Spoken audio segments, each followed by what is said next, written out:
Hi friends, welcome to our channel. Karthika Deepam serial next ఎపిసోడ్లో ఏం జరగబోతుందో ఈ వీడియోలో చూసి తెలుసుకుందాం. కార్తీక్ దీపాలను చూసి చాలా సంతోషంగా ఉన్న అనసూయ, కాంచన, శౌర్య అసలేం జరిగింది అని తెలుసుకోవడానికి ఈ వీడియోని స్కిప్ చేయకుండా ఎండ్ వరకు చూసేయండి.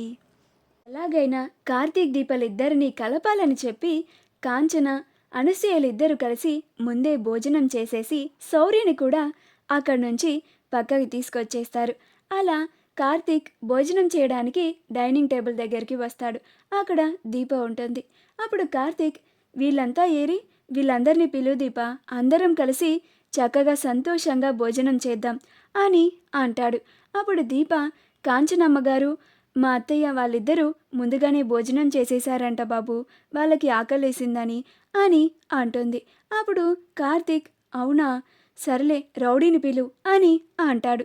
అప్పుడు దీప, మా అత్తయ్య శౌర్యకి అన్నం పెడతానని శౌర్యని కూడా వాళ్ళు తీసుకెళ్ళిపోయారు బాబు అని అంటుంది.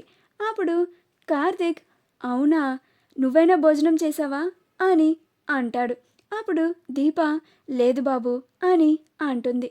అప్పుడు కార్తీక్, అమ్మయ్య పోనీలే, నాకు తోడుగా నువ్వైనా ఉన్నావు, కూర్చో దీప, మనిద్దరం కలిసి భోజనం చేద్దాం అని అంటాడు.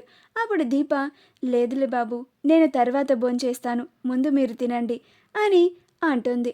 అప్పుడు కార్తీక్, అసలు నేను చెప్పిన మాట నువ్వు పట్టించుకోవుగా, సర్లే వడ్డించు అని అంటాడు. అప్పుడు దీప కార్తీక్ వడ్డిస్తూ ఉంటుంది.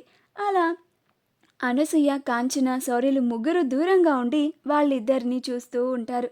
అప్పుడు అనసూయ, ఈ దీప కార్తీక్ బాబుతో కలిసి భోంచేస్తే ఏం పోయిందమ్మా, అసలు నా పరాయి అయినా రోజు అరగతీస్తే అరుగుతుంది, కానీ ఈ దీప మనసు మాత్రం అస్సలు కరగడమే లేదు అని అనుకుంటూ బలవంతంగా శౌర్య నోట్లో ముద్ద పెట్టినట్లు పెడుతుంది. అప్పుడు శౌర్య, నానమ్మ ఏంటది, నాకు తగులుతుంది, మెల్లగా తినిపించు అని అంటుంది. అప్పుడు కాంచన, అది కాదే శౌర్య, మీ ఫ్రెండ్స్ అమ్మా నాన్నలు ఇద్దరు కలిసి భోంచేస్తారా అని అంటుంది. అప్పుడు శౌర్య, ఓ ఎందుకు చేరు, కలిసే భోజనం చేస్తారంట, నా ఫ్రెండ్ గీత చెప్పింది అని అంటుంది. అప్పుడు కాంచన, మరి మీ అమ్మా నాన్న కూడా చేయాలి కదా అని అంటుంది.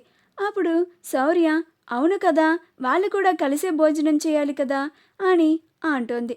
అప్పుడు అనసూయ, దీప కూడా కార్తీక్ బాబుతో కలిసి భోజనం చేస్తే చాలా బాగుంటుందమ్మా అని అంటుంది. మీరే ఏదో ఒకటి చేయాలమ్మా అని అంటుంది. అప్పుడు కాంచన, ముందు దీపని కాదు అనసూయ, నిన్నే ఏదో ఒకటి చేయాలి అని అంటుంది. అప్పుడు అనసూయ, నేనేం చేశానమ్మా అని అంటుంది. అప్పుడు కాంచన, నువ్వు మరి నన్ను పద్దాగా అమ్మ అమ్మ అనడం ఏంటి అనసూయ, నేను చక్కగా నిన్ను అక్క అని పిలుస్తాను, నువ్వు నన్ను చెల్లెమ్మ అని పిలు అని అంటుంది. అప్పుడు అనసూయ, అది కాదమ్మా, నేను పిలవలేనమ్మా అని అంటుంది.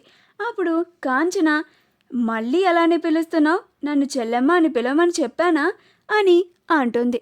అప్పుడు అనసూయ, అలాగే చెల్లెమ్మ అని అంటుంది. అప్పుడు కాంచన కూడా, శౌర్య, నువ్వు మీ నాన్నని నాన్న అని పిలవకూడదు, కార్తీక్ అని పిలు అని అంటుంది. అప్పుడు శౌర్య, ఎందుకు నాన్నని నాన్న అని ఎందుకు పిలవకూడదు, కార్తీక్ అని ఎందుకు పిలవాలి అని అంటుంది. అప్పుడు కాంచన, నువ్వు కార్తీక్ని నాన్న అని పిలుస్తుంటే కోపం వస్తుందంట, నాకు మీ అమ్మ చెప్పింది, అందుకే నువ్వు కార్తీక్ అని పిలు అని అంటుంది. అప్పుడు శౌర్య, అవునా, సరే నేను కార్తీక్ అనే పిలుస్తాను అని అంటుంది. ఆ తరువాత దీప కూడా కార్తీక్తో కలిసి భోజనం చేస్తుంది. అలా దీపా, కార్తీక్లు ఇద్దరూ కలిసి భోజనం చేయడం చూసి కాంచన, అనసూయ, శౌర్యులు ముగ్గురు చాలా ఆనందపడుతూ ఉంటారు. మా వీడియో కనుక మీకు నచ్చినట్లయితే లైక్ చేయండి, షేర్ చేయండి, మా ఛానల్ని సబ్స్క్రైబ్ చేసుకోండి, పక్కనే ఉన్న బెల్ ఐకాన్ని క్లిక్ చేయడం మాత్రం మర్చిపోకండి.